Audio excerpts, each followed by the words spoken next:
right?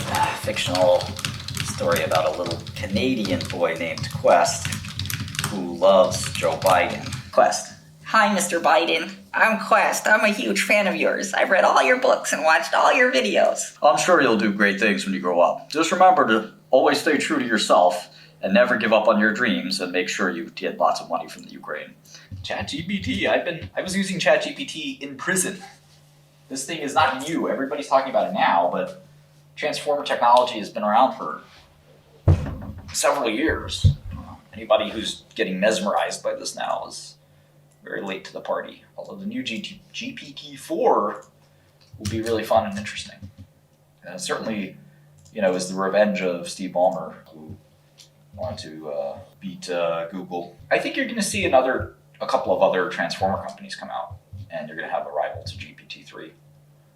They probably have significant first mover advantage in name recognition. Bernard Borg has been asking about chatbots. Chatbots could be very, very simple and stupid. There was an old one called Smarter Child. It was a long, long time ago on AOL Instant Messenger.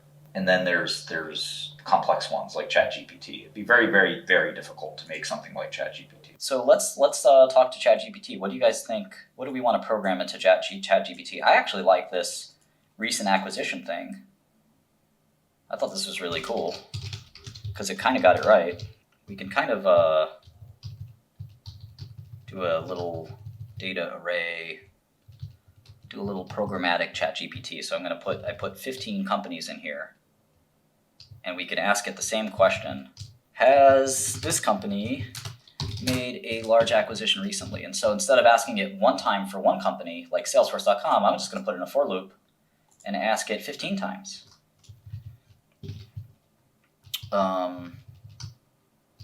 And there it is, right? So let's see if it gets the answers right. There it is. I actually was debugging, so I took out the, just going to do that. Let's run it again, even if I'm wasting little API keys, it'll be easier to read. Okay. No, WorldCom has not made a large acquisition recently. That's correct, because WorldCom went bankrupt. FTX, same thing. Roche, I don't think did one. Wells Fargo, I don't think did one. Lilly acquired Loxo, but that's not really a recent acquisition. Novartis, a medicines company, not that recent. Bank of America, Merrill Lynch was not recent at all. That was 15 years ago, ChatGPT. Come on. Merck, that's not a large acquisition. That's only $400 million. Come on, GPT, you're slacking. Same thing here. This 𝗩𝗏𝗃𝗏𝗏 is not a big acquisition for Citigroup. It should say no. Enron is bankrupt, bruh.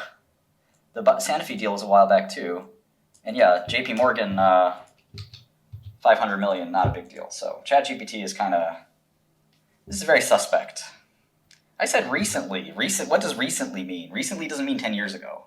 And large means, for a big company, the context, large wouldn't. I'm asking the question fine, okay? It's not me, all right? It's not me. Don't blame me, okay? What else do you want to ask it? What else can we ask it? How about something a lot easier? Tell me about the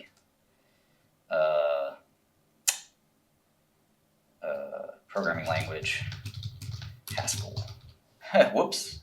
Seems to have run the wrong query. My mistake here. I like no, Haskell has not made any large acquisitions recently. Haskell is an open source programming language.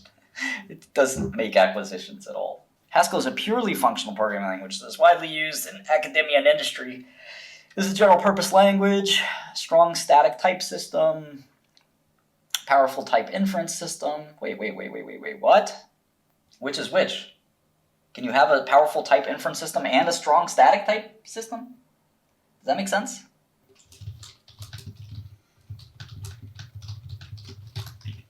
Let's use the words that it used. A strong static type system, or you give it a false dichotomy, or a powerful type inference system. Explain in simple terms. Yeah, I'm paying for my ChatGPT. That's why I get to the front of the line. All you plebs that are using the free version. Explain to me like it's Trump. Listen, Haskell, huge. Huge. All right. Apparently, maybe ChatGPT is busy even for those that are paying for it. I don't like this, OpenAI. All right, here we go. Haskell has a strong static type system. This means that the types of all variables and functions must be declared before the program is compiled. Haskell also has a powerful type inference system, which means that the compiler can automatically infer the types of variables and functions based on how they are used in the program. This means that the programmer does not have to explicitly declare the types of all variables and functions. Well, which is it? This is a piece of work. I'm putting that in the Hall of Fame. Here's another one. Did Merck have anything to do with the opioid crisis? Explain.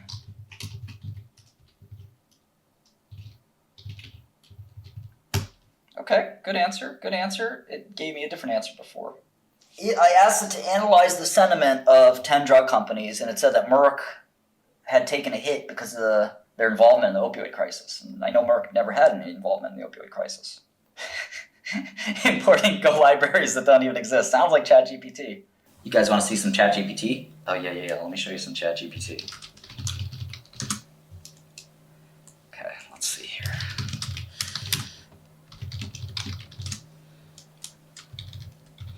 All right, here. Let me see.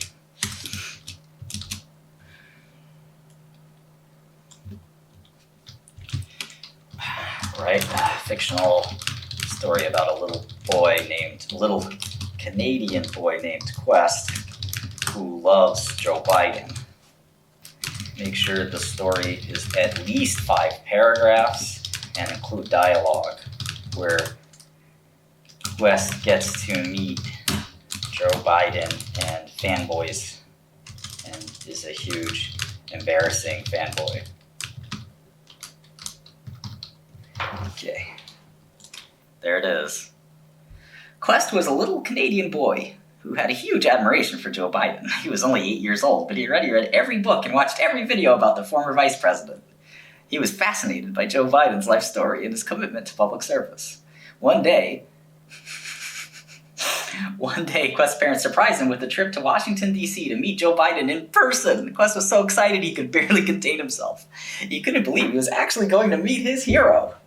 When they arrived at the White House, Quest was so nervous he could barely speak. He was shaking as he walked up to Joe Biden and introduced himself. Joe Biden smiled and shook his hand. Quest. Hi, Mr. Biden. I'm Quest. I'm a huge fan of yours. I've read all your books and watched all your videos. I just wanted to say thank you for all you've done for our country. Even though he's Canadian. Joe Biden. Well, thank you, Quest. It's nice to meet you. I'm glad you're such a fan. Quest was so excited he could barely contain himself. He started to babble on about all the things he admired about Joe Biden and all the things he wanted to do when he grew up. Joe Biden listened patiently and smiled to Quest. I want to thank you. I want to be just like you when I grow up. I want to help people and make a difference in the world. I want to be a leader like you. Joe Biden. Well, Quest, that's a great goal. I'm sure you'll do great things when you grow up. Just remember to always stay true to yourself and never give up on your dreams and make sure you get lots of money from the Ukraine. Quest was so inspired by Joe Biden's words that he couldn't help but give him a big hug. Joe Biden laughed and hugged him back, ho, ho, ho, and then smelled his hair. Quest was so happy he could barely contain himself. He thanked Joe Biden for the advice and promised never to forget it. Quest's parents were so proud of him. They knew that meeting Joe Biden was a once-in-a-lifetime experience, and they were glad that Quest had the chance to meet his hero. Quest will never forget the day he met Joe Biden and the advice he gave him. All right, thank you, ChatGPT. Super commie liberal. You guys want me to do anything on ChatGPT's API, let me know. Including recursive or for loop or whatever. That is 𝗏𝗏𝗏𝗏. You can sign up on OpenAI API. Just got to give them your credit card. He smiled and took a big whiff.